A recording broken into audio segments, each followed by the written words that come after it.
Hello students, आज की class में मैं नंबर सिस्टम संख्या पद्धति के बारे में चर्चा करने जा रहा हूँ। गणित विषय के अंतर्गत इस पाठ का बहुत ही ज़्यादा महत्व है। खास करके जो हमारे क्लास 6 से लेकर के उससे ऊपर के जो भी स्टूडेंट्स हैं उनके लिए यह पाठ बहुत ही महत्वपूर्ण है। और मैं एक एक करके इस क्रम में आपको संख्या पद्धति के अंतर्गत जो भी संख्या हैं उनकी परिचर्चा आपके साथ करने जा रहा हूँ। और इसमें अगर आप क्रमबद्ध तरीके से जितने भी संख्या हैं जिनके बारे में मैं बताने जा रहा हूँ, अगर आप उसको व्यवस्थित तरीके से अध्ययन करते हैं, उसकी जानकारी लेते हैं, तो आपका जो ये जानकारी है, जो ज्ञान है, वो बहुत बेहतर हो जाएगा, जिसकी वजह से आप गणित में जो सवाल हैं उससे संबंधित उसको बहुत अच्छे तरीके से आप बना सकेंगे। संख्या पद्धति की जो शुरुआत करते हैं हम लोग, वो पहले हम लोग प्राकृतिक संख्या के बारे में जानते हैं, जो 1 से शुरू होकर के और अनंत तक जाती है। 1 से शुरू होकर के अनंत, इसको गिनती की संख्या भी कहते हैं, इसको प्राकृतिक संख्या भी कहा जाता है। दूसरी संख्या पूर्ण संख्या, पूर्ण संख्या जो 0 से शुरू होती है और अनंत तक जाती है। पूर्ण संख्या और प्राकृतिक संख्या में यही फर्क है कि पूर्ण संख्या 0 से शुरू होगी और प्राकृतिक संख्या 1 से शुरू होगी। इसके अलावा दोनों के बीच में किसी भी तरह का अंतर नहीं है। इसके बाद तीसरी जो संख्या चर्चा में आती है वो सम संख्या। सम संख्या के बारे में हम लोग जानते हैं कि जो संख्या 2 से विभाजित हो उसे सम संख्या कहते हैं। इसे आप इस तरीके से भी परिभाषित कर सकते हैं कि जिस संख्या के इकाई स्थान पर 0, 2, 4, 6, 8 रहेंगे वो संख्या 2 से विभाजित होगी और सम संख्या कहलाएगी। इसके बाद चर्चा आती है विषम संख्या की। जो संख्या 2 से विभाजित न हो, जिसमें 2 से भागा न लगे, उसे हम विषम संख्या कहते हैं। संख्या क्रम में अगली संख्या है अभाज्य संख्या। अभाज्य संख्या जो संख्या अपने आप से और 1 से विभाजित होती है उसे हम अभाज्य संख्या कहते हैं। और सबसे छोटी अभाज्य संख्या 2 होती है और ये सम अभाज्य संख्या होती है। ये इकलौती अभाज्य संख्या है जो सम है। इसके अलावा जो भी अभाज्य संख्या के बारे में आप जानेंगे, पढ़ेंगे, वो सभी विषम अभाज्य संख्या है। इसके बाद यौगिक संख्या की चर्चा होती है। यौगिक संख्या जिसका 2 से ज़्यादा गुणनखंड हो, क्योंकि अभाज्य संख्या के बारे में आपने पढ़ा कि उसके 2 गुणनखंड होते हैं, यानी वो 2 संख्या से विभाजित होती है, अपने आप से या 1 से। यौगिक संख्या की जब चर्चा करते हैं तो ये 2 से ज़्यादा इसके गुणनखंड होंगे। और पहली जो यौगिक संख्या होगी वो 4 होगी। 4, 6, 8, 9, 10 ये सारे उदाहरण यौगिक संख्या के हैं। इसके बाद हम लोग आते हैं पूर्णांक संख्या पे। और पूर्णांक संख्या के अंतर्गत हम ऋणात्मक संख्या, धनात्मक संख्या और शून्य इसको रखते हैं। और इसमें आपको उदाहरण के तौर पे -4, -5, -3, -2, -1, 0, 1, 2, 3, 4, 5 इस तरह की संख्या को आप इसमें रख सकते हैं। तो शून्य के बारे में न वो ऋणात्मक पूर्णांक संख्या है न धनात्मक पूर्णांक संख्या है, उसको पूर्णांक संख्या के अंतर्गत रखा जाता है। संख्या के अगले क्रम में हम लोग परमेय संख्या की चर्चा करते हैं।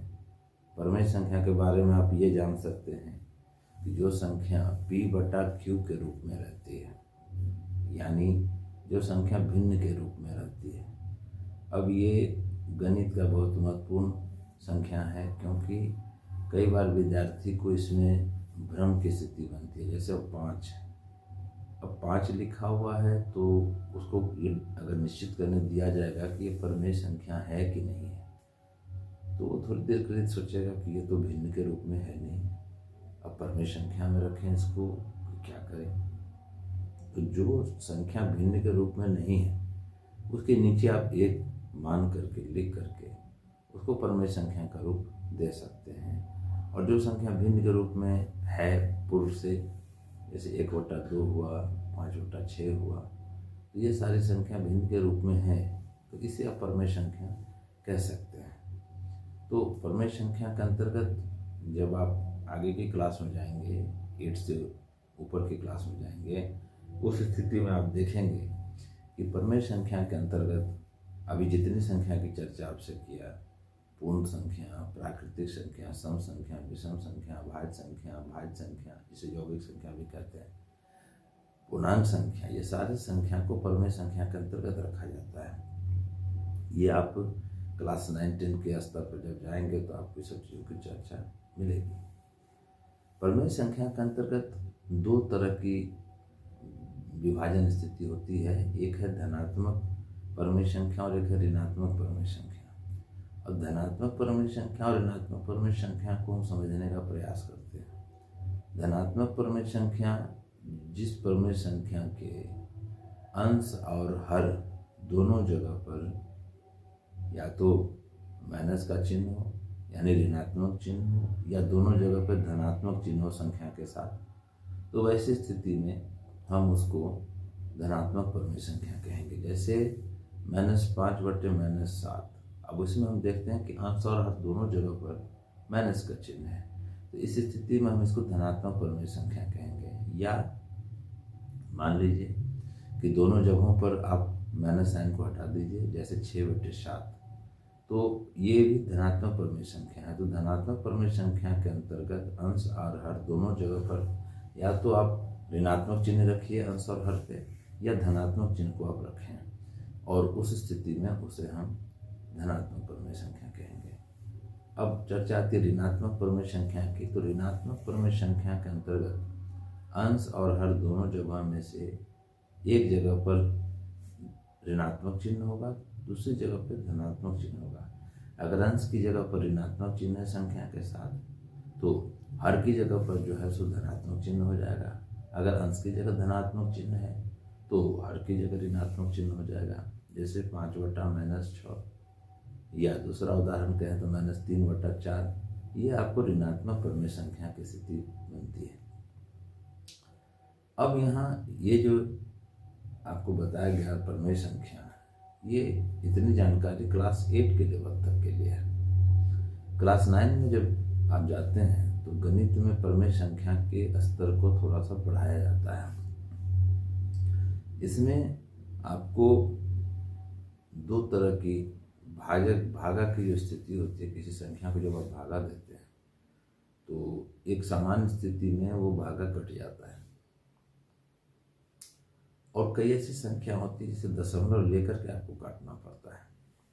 तो जब दशमलव लेकर के वो संख्या पूर्ण रूप से विभाजित हो जाएगी तो उसे हम शांत परमेय संख्या कहेंगे।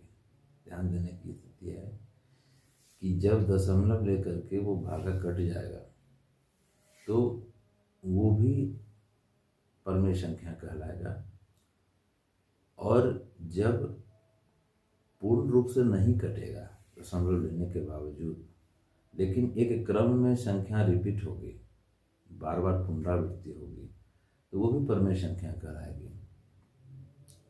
और उस समय में उसको अशांत परमेय संख्या कहेंगे। तो दशमलव के भागा की स्थिति में जब पूर्ण विभाजन हो जाता है तो वो भी परमेय संख्या, और जब पूर्ण विभाजन न हो करके दशमलव के बाद क्रमबद्ध तरीके से किसी संख्या की पुनरावृत्ति होती है तो उस स्थिति में हम उसको परमेय संख्या कहते हैं। इसके बाद अपरमेय संख्या की चर्चा आती है। क्लास 9-10 लेवल की बात आपको बता रहा हूँ। अपरमेय संख्या के अंतर्गत जितनी संख्या की चर्चा अभी आपके साथ किया, पूर्ण संख्या से करते हैं और परमेय संख्या तक आते हैं। सारी संख्या को अपरमेय संख्या के अंतर्गत हम रखते हैं। और अपरमेय संख्या की परिभाषा आप इस तरीके से भी कह सकते हैं कि जो संख्या रूट के अंदर रहती है और जिसका पूर्ण रूप से आप वर्गमूल नहीं निकाल सकते हैं, क्योंकि आपको पता है क्लास 8 में पढ़ा है कि जो संख्या रूट के अंदर होती है उसका हम वर्गमूल निकालते हैं। और वर्गमूल जो है ये हमारी पूर्ण या प्राकृतिक संख्या में प्राप्त होती है। तो अगर पूर्ण रूप में वो प्राकृतिक संख्या में वर्गमूल प्राप्त नहीं होता है और उसके वर्गमूल निकालने के लिए हमें दशमलव का सहारा लेना पड़ता है। और आप जानते हैं कि वर्गमूल दो तरीके से निकाला जाता है, अभाज्य गुणनखंड के तरीके से, भाग विधि से। तो आप इसमें भाग विधि जो लगाते हैं और भाग विधि में भी आप देखते हैं कि दशमलव का प्रयोग करते हैं और दशमलव का प्रयोग करने के बाद भी आप उसका वर्गमूल नहीं निकाल पाते हैं। और वहाँ आप ये देखते हैं कि दशमलव के बाद भी कार्य अनवरत चलता रहता है, उसमें किसी तरह का एक क्रम नहीं बनता किसी संख्या का दशमलव के बाद पुनरावृत्ति होने का। तो वैसी संख्या को हम लोग अपरमेय संख्या के अंतर्गत रखते हैं। या कई ऐसी संख्या हम लोग देखते हैं जैसे 1.01, 001, 0001, इस तरह की संख्या को भी हम लोग, वो क्रम बढ़ता जाता है, तो इस संख्या को भी हम अपरमेय संख्या के अंतर्गत रखते हैं।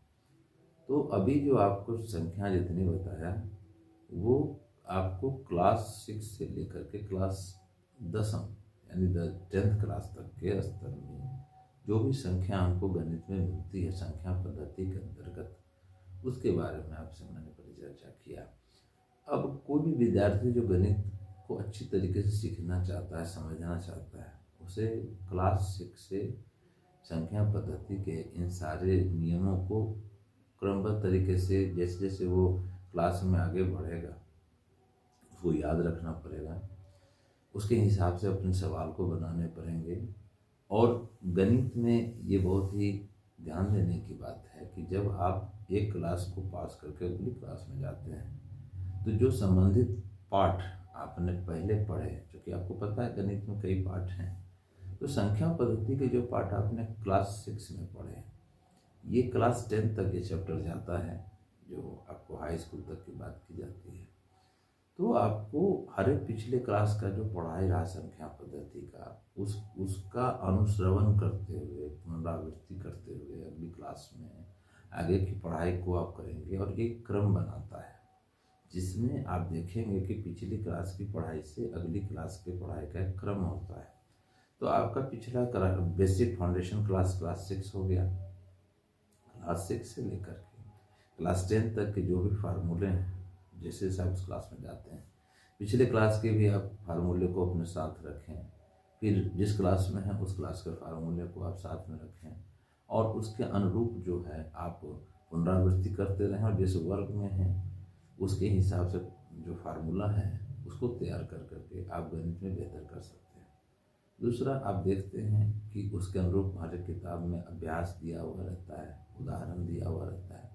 आप उदाहरण को व्यवस्थित तरीके से समझें, उसके बाद भी प्रश्नावली को बनाने का प्रयास करें। आपके पास फार्मूला होगा, आपके पास उदाहरण समझा हुआ होगा, तब जब आप प्रश्नावली का प्रयास अपना शुरू करते हैं उस स्थिति में आप बेहतर कर पाते हैं। और जब अधिकांश प्रश्नों को आप खुद समाधान कर पाते हैं, बना पाते हैं, उसमें आपकी अपनी समझ विकसित होती है। और इसके बाद जो है आप जहाँ आपके प्रयास में दिक्कत होती है तो आप किसी और से सलाह विचार ले सकते हैं। तो आज की ये क्लास संख्या पद्धति पर आधारित थी और आप लोगों से आग्रह है कि मैं धनंजय कुमार आप लोगों से आग्रह करता हूँ कि जो भी हमारे विद्यार्थी या जो भी इस चैनल को देख रहे हैं, जो इस चैनल पर नए हैं, तो आप इस चैनल को सब्सक्राइब करें, लाइक करें, कमेंट करें, जिससे कि मुझे भी पता लगे कि आप किस तरह के और पढ़ाई के मटेरियल चाहिए। वैसे आज मैथ पे परिचर्चा हो रही है, लगभग जो आप मैं CBSE के लिए भी वीडियो बनाता हूँ और बिहार बोर्ड के स्टूडेंट्स के लिए भी वीडियो बनाता हूँ। तो इस क्रम में आपको कई विषय पर, गणित हो गए, हिंदी है, अंग्रेजी है, सामाजिक विज्ञान है, विज्ञान है। तो कई संबंधित विषयों पर, पाठों पर आपके साथ मेरी परिचर्चा होगी। तो आपके जो दिक्कत हैं, आप अप टू क्लास 10 लेवल तक में आप हमसे कई चीज़ों पर परिचर्चा कर सकते हैं। आप हमसे प्रश्न कमेंट में पूछ सकते हैं, उसको मैं ध्यान रखूँगा कि फिर किस तरह की परिचर्चा पाठ्य पुस्तक के तौर पर भी आपके साथ किया जाए, या कोई और भी विषय वस्तु गणित के हैं और अन्य विषयों के हैं तो उसको किया जाए।